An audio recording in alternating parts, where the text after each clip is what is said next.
May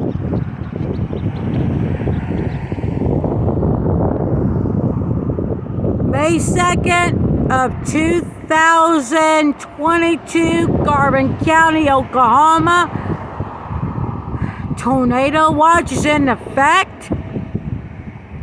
I've done this before 2 years ago on Ruby Road. And now it's coming back again, back to back.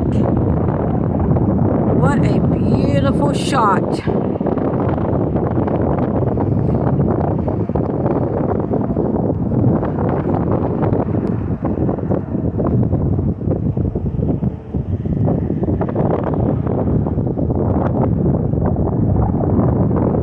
Western Garvin County.